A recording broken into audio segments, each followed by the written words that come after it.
जय श्री कृष्णा। आप सबका अपने चैनल पुण्य धर्म में स्वागत है। जब भी जीवन में कठिनाइयाँ, बाधाएं और शनि दोष का प्रभाव बढ़ जाता है, तब भगवान शिव की कृपा ही भक्तों के कष्ट दूर करती है। शनिवार के दिन आने वाला शनि प्रदोष व्रत अत्यंत फलदायी माना गया है। मान्यता है कि इस दिन सच्चे मन से व्रत पूजन और कथा श्रवण करने से शनि देव की अशुभ दृष्टि शांत होती है और भगवान शिव सभी मनोकामनाएं पूर्ण करते हैं। प्रदोष काल में शिव आराधना करने से पापों का नाश, संकटों का अंत और सुख समृद्धि की प्राप्ति होती है। जो श्रद्धालु शनि प्रदोष व्रत कथा का श्रवण या पाठ करता है, उसके जीवन में चल रही परेशानियां धीरे धीरे समाप्त हो जाती है और घर में सुख, शांति, धन और सफलता का वास होता है। आइए श्रद्धा और विश्वास के साथ शनि प्रदोष व्रत की पावन कथा का श्रवण करें और भोलेनाथ की कृपा प्राप्त करें। पौराणिक कथा के अनुसार एक समय एक नगर में धन, दौलत और वैभव से संपन्न एक सेठ था। वह सेठ अत्यंत दयालु प्रवृत्ति का था। उसके यहाँ से कोई कभी भी खाली हाथ नहीं लौटता था। वह सभी को जी भरकर दान दक्षिणा भी देता था, लेकिन दूसरों को सुखी देखने वाले सेठ और उसकी पत्नी स्वयं काफी दुखी थे। दुख का कारण था कि उनकी संतान का ना होना। एक दिन उन्होंने तीर्थ यात्रा पर जाने का निश्चय किया और अपने कामकाज सेवकों को सौंपकर घर से निकल पड़े। जैसे ही वे अपने नगर के बाहर निकलते तो उन्हें एक विशाल वृक्ष के नीचे समाधि लगाए एक तेजस्वी साधु दिखाई पड़ गए। दोनों ने सोचा कि साधु महाराज से आशीर्वाद लेकर आगे की यात्रा शुरू की जाए। पति पत्नी दोनों समाधि लगाए हुए साधु के सामने हाथ जोड़कर बैठ गए और उनकी समाधि टूटने की प्रतीक्षा करने लगे। सुबह से शाम और फिर रात हो गई, लेकिन साधु की समाधि नहीं टूटी। मगर सेठ पति पत्नी धैर्य पूर्वक हाथ जोड़े वहीं बैठे ही रहे। अंततः अगले दिन प्रातः काल साधु समाधि से उठे। सेठ पति पत्नी को देख वह मंद मंद मुस्कुराए और आशीर्वाद स्वरूप हाथ उठाकर बोले, मैं तुम्हारे अंतर मन की बात भाप गया हूँ।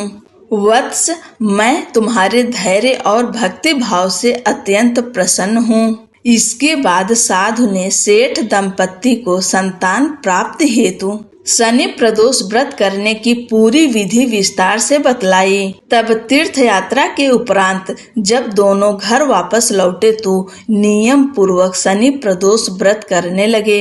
कालांतर में सेठ की पत्नी ने एक सुंदर पुत्र को जन्म दिया। शनि प्रदोष व्रत के प्रभाव से उनके यहाँ छाया अंधकार लुप्त हो गया और वे दोनों आनंद से रहने लगे। यदि आप भगवान शिव की कृपा प्राप्त करना चाहते हैं तो शनि प्रदोष व्रत के दिन पूजा के दौरान व्रत कथा का पाठ जरूर करें। मान्यता है कि ऐसा करने से भगवान शिव प्रसन्न होते हैं और जीवन में खुशियों का आगमन होता है। शनि प्रदोष व्रत के माध्यम से भक्त अपने पूर्व जन्मों के पापों का प्रायश्चित कर सकते हैं और अपने वर्तमान जीवन में सुख समृद्धि भी प्राप्त कर सकते हैं। यह व्रत उन लोगों के लिए विशेष रूप से फलदायी है जो अपनी इच्छाओं की पूर्ति चाहते हैं। माना जाता है कि इस दिन शिव और शनि की आराधना से हर प्रकार की मनोकामना पूर्ण होती है। ज्योतिष में शनि को जीवन में सुख दुख का कारक माना गया है। इस व्रत के द्वारा शनि के अशुभ प्रभाव को कम किया जा सकता है और आने वाली हर बाधा दूर हो सकती है। बोलो शंकर भगवान की जय, शनि देव महाराज की जय। आप सभी को शनि प्रदोष व्रत की ढेर सारी शुभकामनाएं। गर्गाचार्य जी ने कहा, हे महामते, आपने शिव शंकर प्रसन्नता हेतु समस्त प्रदोष व्रतों का वर्णन किया है। अब हम शनि प्रदोष विधि सुनने की इच्छा रखते हैं, सो कृपा करके सुनाइए। तब सूत जी बोले, हे ऋषि, निश्चयात्मक रूप से आपका शिव पार्वती के चरणों में अत्यंत प्रेम है। मैं आपको शनि त्रयोदशी के व्रत की विधि बतलाता हूँ, सो ध्यान से सुनो। पुरातन कथा है कि एक निर्धन ब्राह्मण की स्त्री दरिद्रता से दुखी हो शांडिल्य ऋषि के पास जाकर बोली, हे महामुने, मैं अत्यंत दुखी हूँ, दुख निवारण का उपाय बतलाइए। मेरे दोनों पुत्र आपकी शरण में हैं। मेरे ज्येष्ठ पुत्र का नाम धर्म है, जो कि राजपुत्र है, और लघु पुत्र का नाम शुचिव्रत है।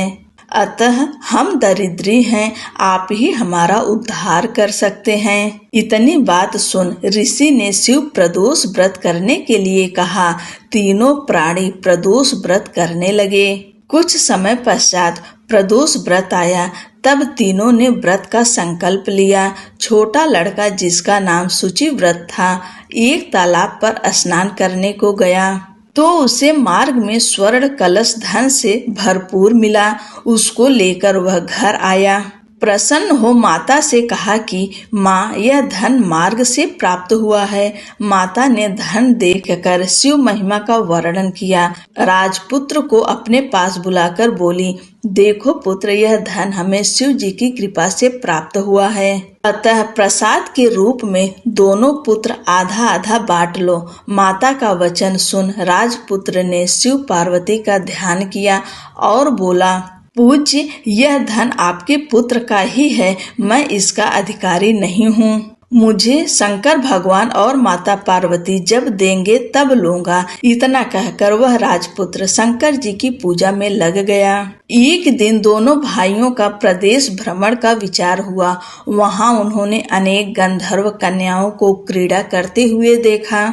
उन्हें देख शुचिव्रत ने कहा, भैया, अब हमें इससे आगे नहीं जाना है। इतना कह शुचिव्रत उसी स्थान पर बैठ गया। परंतु राजपुत्र अकेला ही स्त्रियों के बीच में जा पहुंचा। वहां एक स्त्री अति सुंदर राजकुमार को देख मोहित हो गई और राजपुत्र के पास पहुंचकर कहने लगी, हे सखियों, इस वन के समीप ही जो दूसरा वन है, तुम वहां जाकर देखो। भांति भांति के पुष्प खिले हैं, बड़ा सुहावना समय है। उसकी शोभा देख कर आओ। मैं यहाँ बैठी हूँ, मेरे पैर में बहुत पीड़ा है। ये सुन सब सखियां दूसरे वन में चली गईं। वह अकेली सुंदर राजकुमार की ओर देखती रही। इधर राजकुमार भी कामुक दृष्टि से निहारने लगा। युवती बोली, आप कहाँ रहते हैं? वन में कैसे पधारे? किस राजा के पुत्र हैं? क्या नाम है? राजकुमार बोला, मैं विदर्भ नरेश का पुत्र हूँ, आप अपना परिचय दें। युवती बोली, मैं विद्रविक नामक गंधर्व की पुत्री हूँ। मेरा नाम अंशुमति है। मैंने आपकी मन स्थिति को जान लिया है कि आप मुझ पर मोहित हैं। विधाता ने हमारा तुम्हारा संयोग मिलाया है। युवती ने मोतियों का हार राजकुमार के गले में डाल दिया। राजकुमार हार स्वीकार करते हुए बोला कि हे भद्रे, मैंने आपका प्रेमोपहार स्वीकार कर लिया, परंतु मैं निर्धन हूँ। राजकुमार के इन वचनों को सुनकर गंधर्व कन्या बोली, मैं जैसा कह चुकी हूँ वैसा ही करूँगी। अब आप अपने घर जाएं। इतना कहकर वह गंधर्व कन्या सखियों से जा मिली। घर जाकर राजकुमार ने शुचिव्रत को सारा वृत्तांत कह सुनाया। जब तीसरा दिन आया, वह राजपुत्र शुचिव्रत को लेकर उसी वन में जा पहुंचा। वहीं गंधर्व राज अपनी कन्या को लेकर आ पहुंचा। इन दोनों राजकुमारों को देख आसन दे कहा कि मैं कैलाश पर गया था। वहां शंकर जी ने मुझसे कहा कि धर्मगुप्त नाम का राजपुत्र है, जो इस समय राज्य विहीन निर्धन है, मेरा परम भक्त है। हे गंधर्व राज, तुम उसकी सहायता करो। मैं महादेव जी की आज्ञा से इस कन्या को आपके पास लाया हूँ। आप इसका निर्वाह करें। मैं आपकी सहायता कर आपको राजगद्दी पर बिठा दूंगा।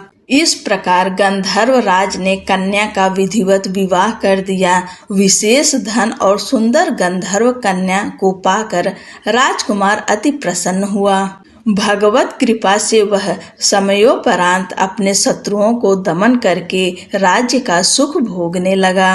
बोलो भोलेनाथ की जय, माता पार्वती की जय, शनि देव महाराज की जय।